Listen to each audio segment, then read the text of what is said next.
Hey, what's going on, everybody? It is sepia toned in here. My hair looks like Chairman Mao, so that means it must be time for a new LonsTV, the very first LonsTV of the year 2011. So that's kind of exciting. I hope you all had a great sort of last weekend of the prolonged holiday season, as it were. It was a great weekend. It got off to a rocky start. Our New Year's Eve was definitely rocky. We were supposed to go have dinner at this restaurant, Rustic Canyon in Santa Monica, and then we had a New Year's Eve party we'd been invited to, and we were going to go to that. So the party started at 8. That was also around the time we got to the restaurant, so we figured, dinner's over by 9:30 or so. We're at the party, perfect timing, midnight, ball drops, everybody goes crazy, and then, we go home and pass through 18 sobriety checkpoints.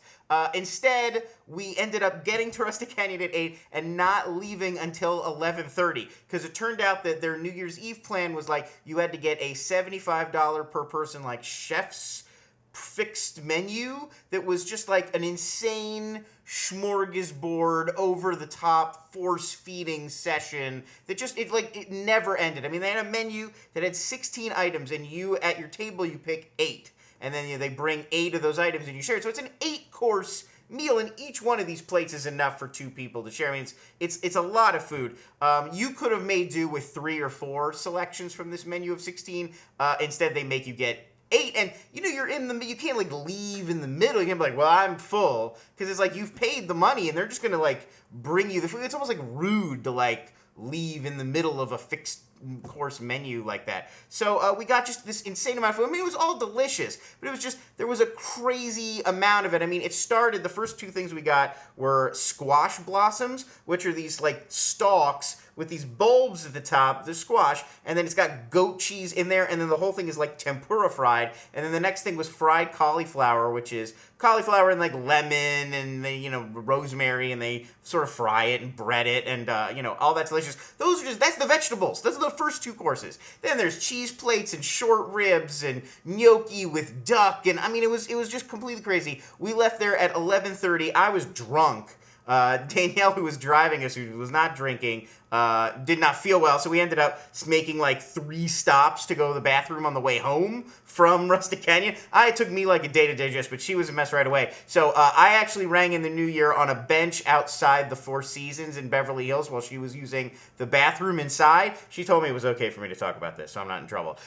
So I actually rang in the new year with the valets at Beverly Hills Four Seasons Hotel. As it strikes midnight, they all stop what they're doing and stand up and go, "Happy New Year!" And then they get back in and they finish parking their cars. So that was our New Year's Eve adventure. We missed the party, which sucked. And then, of course, it sucks especially bad to miss a New Year's Eve party, because the next day, everyone is talking, because everybody's hungover and just hanging out and posting pictures of what an awesome time you missed, so that was sucky. But it was a great meal. I mean, I can't deny that we definitely got our $75 a piece worth.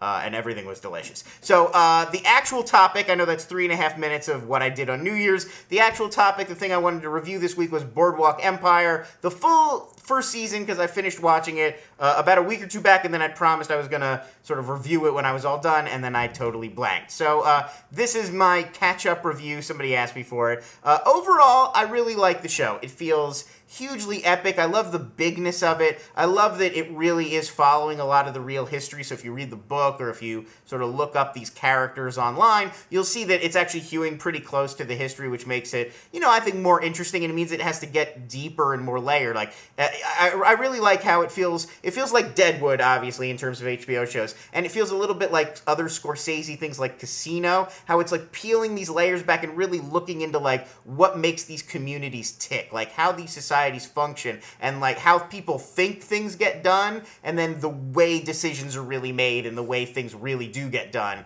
in sort of the pragmatic reality of the world. And I always like shows that do that, especially with recent history, because I'm just sort of geeky like that. I mean, I was a history major in college, and I always am fascinated by those true stories in history when you read it, what was going on behind the scenes that everybody at the time was oblivious to. And I'm sure there'll be great stories like that about our era in 50, 60 years that people can make HBO shows about, if they're still at HBO and we're not all underwater and whatever.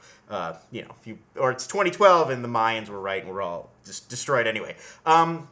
Going along with that, I really love how it would look at things abortion or the racial politics at the time, like these sorts of hot button issues, but without ever feeling like preachy or heavy-handed or like wink. Like Mad Men always runs into this issue too of like how to deal with those sorts of call-outs, like either things that are closely associated with the era anyway, which they do in Boardwalk Empire as well, or conversely, like, things that relate to modern society that were reflected in this earlier society. And I think both shows do a pretty good job of dealing with those sorts of topics in a way that's interesting and relevant, but without feeling like the producers are hitting you over the head with some specific perspective on it. I'll definitely watch a second season. I mean, one thing, I still feel like the first season was too slow and deliberately paced, and I don't think there's enough payoff at the end to make it worth sort of how much of a grind it can sort of become in the middle. So I do feel like there were sort of pacing problems. However, the one thing that I really like about how they did that is now there's still so much ground to cover. I mean, I think other shows would have been tempted to take on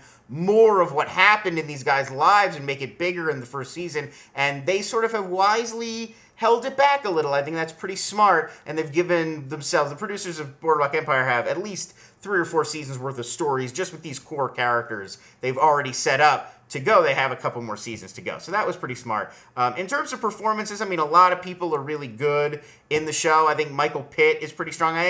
Kelly MacDonald, I did not love her or her character at first, but it sort of grew on me, and now she's kind of the, like, Peggy and Mad Men to this world, and she's a lot of fun. I think the one guy I would really call out from season 1 is Michael Stuhlbarg as Arnold Rothstein. He was the star of A Serious Man. He's like a stage actor, so I really wasn't familiar with him before A Serious Man, that Coen Brothers film.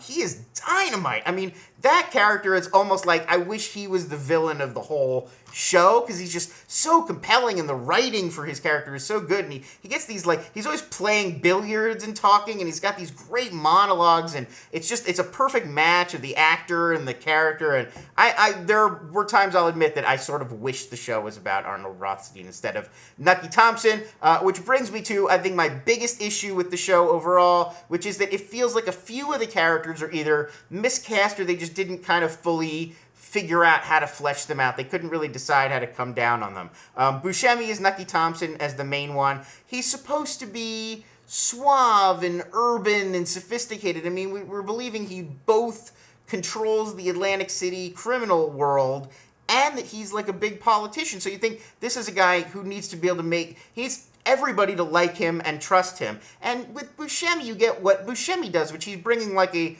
quirky, odd sort of quality to him, when what he needs to project is, confidence and strength and sophistication and like a lot of the things that Arnold Rothstein presents that I don't really get from him. He sort of lacks a little bit of the gravitas you'd really hope for in this character. And I mean, the Deadwood parallel is obvious. If this show is a lot like Deadwood, which it is, he's in the Al Swearingen role that Ian McShane played in Deadwood. And I mean, to compare those two characters, it's ridiculous. The amount of sort of intensity that Ian McShane brought to Al Swearingen, or even that Powers Ruth brought to Cy Tolliver, the sort of wannabe Swearingen in that show, versus Buscemi. He's just, he lacks both the charisma that you think it would take to be him publicly, and he lacks a little bit of the scariness that you would think it would take to be him privately. The other character that I'm not crazy about is Michael Shannon's character, Van Alden, who actually, and I love Michael Shannon, the actor, but this is a character I don't really get their take on the character, because he's basically the antagonist. I mean, he's the one who's